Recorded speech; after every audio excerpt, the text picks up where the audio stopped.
gone through my list of guests and have contacted each and every one of my guests trying to get them on the show.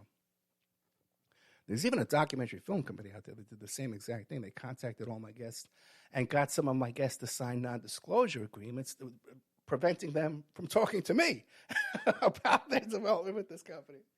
Okay? But, everything gets back to me. So yesterday I was complaining, and when it was cautionary advice I was trying to give them. I was giving out cautionary advice to people who think, hey, this is all a big joke.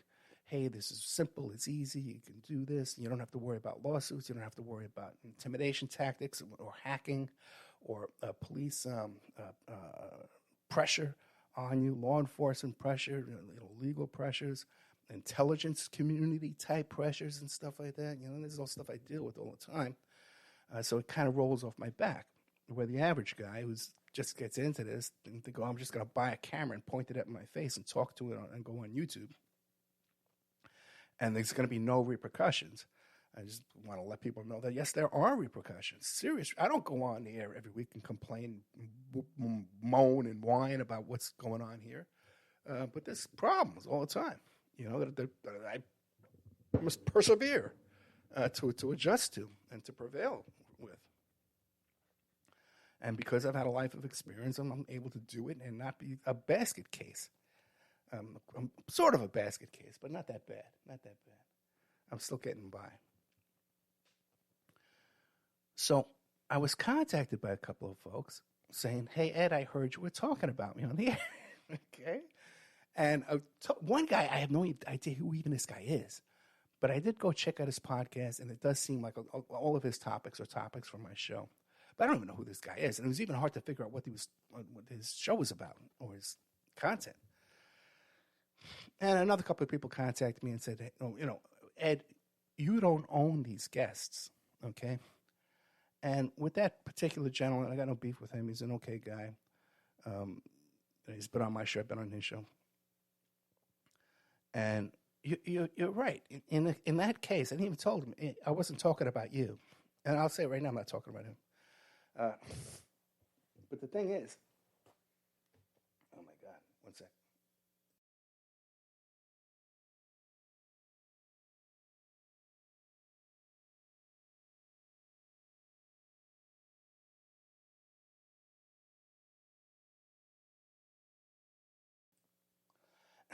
As far as the issue of me not owning the guests goes, I'm more talking about a situation we had early on with the show where there was a fellow who contacted every one of my guests, and he didn't just contact them to have them on his show, but he contacted them through Skype contact information from our chat room when he would call into the show. And that's an instance where yes, I do kind of own that guest, because you would have no way of contacting that guest if you weren't in my chat room and got the phone number from me, got the Skype contact information from looking through the Skype chat. So that is something that, because I know if I'm a guest on somebody's show, I don't want them giving my phone number out, and which is why too, I don't like to be in Skype chat rooms anymore where people can see my contact information, because it's a hassle, it's a hassle. And by the way, if you have ever been on my show or you have my Skype contact information, when I'm recording an interview, I'll use Skype, but I don't use it any other time. And usually the equipment that I'm working on have no speakers and have no microphone on them and have no camera on them, so I can't even answer a call from Skype. It's just not how I operate. Guys, I know what I'm doing. And I do things here a certain way. And it's gotten me this far. I know what I'm doing. So, not to offend anybody, but, most of the people contact me saying, hey, you're talking about, I'm not talking about you. I don't even know who you are. Oh, yeah, that's one thing. And this other bit about, well, Ed, are you saying that we're not allowed to research these same topics and these same guests as you? No, of course you're allowed to do whatever you want. Okay, I'm just trying to caution you that this is serious business. It's not a game, and it's not in YouTube land, okay? This is the real world. This is real life. These are real people with families, with businesses, with law firms behind them, with agents, with all kind of people behind them. Other PIs. They got their own PIs doing the kind of stuff I do. Okay, keep that in mind. All right, the people kind of treat me differently. There was a whole beef that I had with this Twitter guy one time, this Twitter billionaire, And I told him, man, I says, hey, dude, this is, we both know if you sue me, you're going to pay me to settle this lawsuit, okay? So this guy's not going to bother me, but he's suing everybody all over the place, all these podcasters and YouTubers, man. I know what I'm doing. So trust me on that, okay? I'm not trying to offend anybody. You can go out and research whatever you want, but just understand there's risks involved. Don't look at me and think it's an easy road here. It's not. Okay. Let's see what's next. Oh, my God. Okay, there's this whole thing going on here in the background. All right. Oh, man, I don't even know where to start.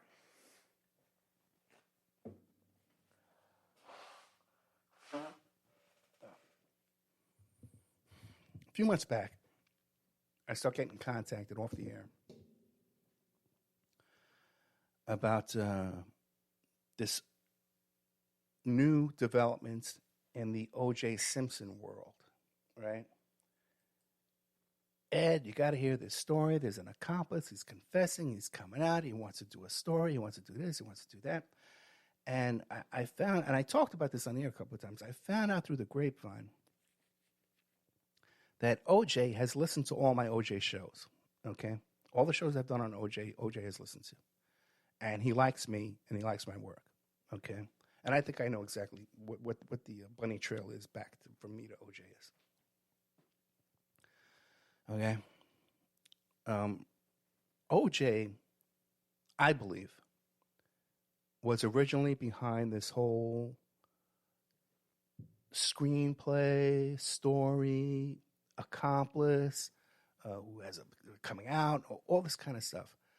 Because the first public word about this in a tabloid had a quote from OJ saying he just heard about this. He's turning it over to his lawyers. He thinks it's good information. This guy's a lifelong friend of OJ's. So it's not like it's a mystery that OJ hasn't heard this story before. Okay. Now, then that story disappeared off the tabloid's website. It's a bizarre little tabloid, too. And the people who were posting about it, promoting this thing online, were just using a screenshot of the tabloid. They weren't providing a link to the tabloid itself. So I started noticing all this was kind of odd and suspicious, and people were contacting me. Ed, this is an exclusive for you. We're gonna get you an interview with the guy too. We're gonna trick him into you interviewing him. There's all this bizarre stuff. So and then there was a big article came out in this Miami newspaper about the screenplay being shopped around about an OJ accomplice. Well, guess what? Turns out here's what the whole deal was all along.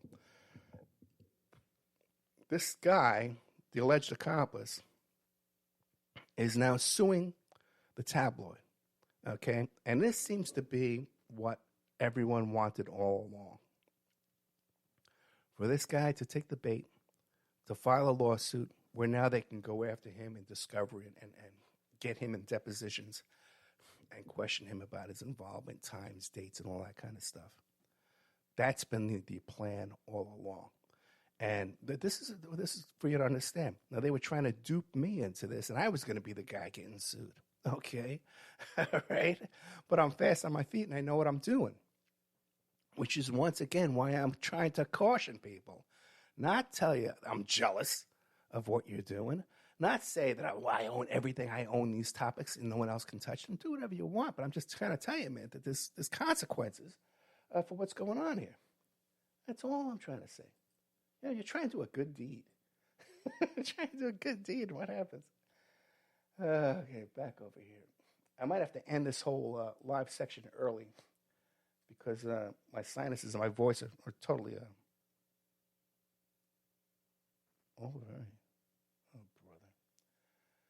Okay, let me, it's not even my stuff. Okay, let me play an ad. Let me play a commercial. And then I'll hopefully clear up my throat, drink some warm water, and maybe we can finish out the rest of this. I do have a very fascinating story a very odd series of coincidences, or perhaps my phone is tapped. We'll find out as we move on, as the show goes on. We'll be right back after these messages.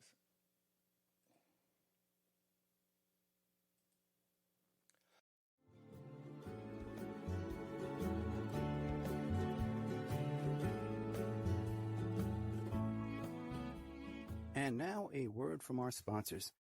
The Opperman Report is brought to you by Aquadam.net. You can give them a call at 707-764-2119.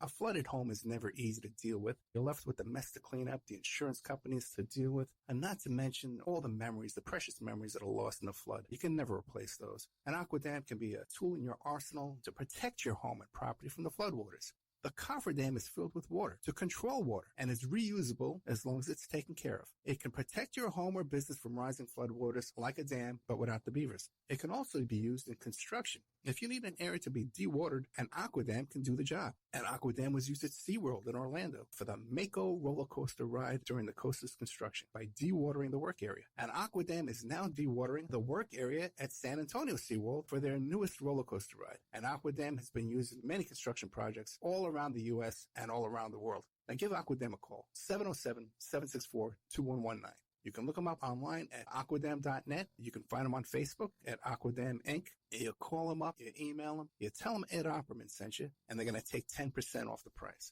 Aquadam.net, 707-764-2119.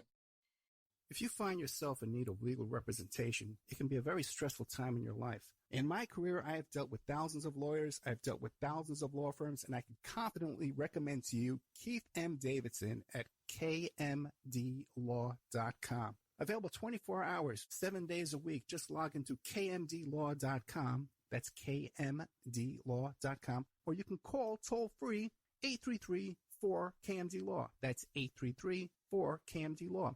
Personal injury, wrongful death, STDs, sexual assault, car accidents. They handle it all efficiently and professionally. It doesn't matter how imposing the opposition may be, because the team at kmdlaw.com are battle-tested and fierce. They will not stop until justice prevails. Go to kmdlaw.com or call toll-free 833-4KMD-LAW. If you're in for the fight of your life, stop screwing around and contact KMD Law. Before Epstein was the Franklin cover-up. Before that, the Finders. And long before that, the Cleveland Street Scandal. Pedogate Primer is a concise intro and overview of a growing child abuse epidemic worldwide. It features shocking instances of institutionalized and organizational pedophilia throughout history. Churches, cults, the world of arts and entertainment, the government, NGOs, charities, and major corporations are all complicit or culprits in many instances. Pedogate Primer delves into material that for many may seem like the stuff of conspiracy theories. For this reason, the book draws on academic resources, declassified documents, and other reliable sources, and steers clear of conjecture. Such shocking true stories need no embellishment. It's the Opperman Report. And now, here is investigator Ed Opperman. Okay. Welcome back to the Opperman Report. I'm your host, private investigator Ed Opperman. You can find me on Twitter and Instagram at Opperman Report. And I just cleared out my sinuses like only a former cokehead from the 80s could do. Okay, so I think my voice is halfway presentable for the second half of the show. I really apologize for that first half. Just hit me once. Like I said, I had that big sinus allergy thing from the mold going on yesterday. So you can find me on Twitter and Instagram at Opperman Report, and I do appreciate a follow. That helps us build up the audience and the following, and we can get better guests and stuff like that when we do that. Okay, let's get right into this, okay? Let's get right into the notes here. Let me find the notes first, and we'll get into them. Okay.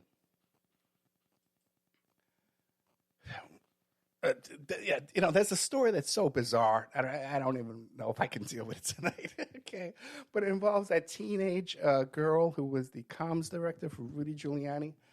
Because I had started following her on Twitter, and out of the blue, she contacts me, And we're chatting back and forth. I'm telling, hey, I know Rudy this, I know Rudy that. No, you should ask Rudy about me. He'll remember me.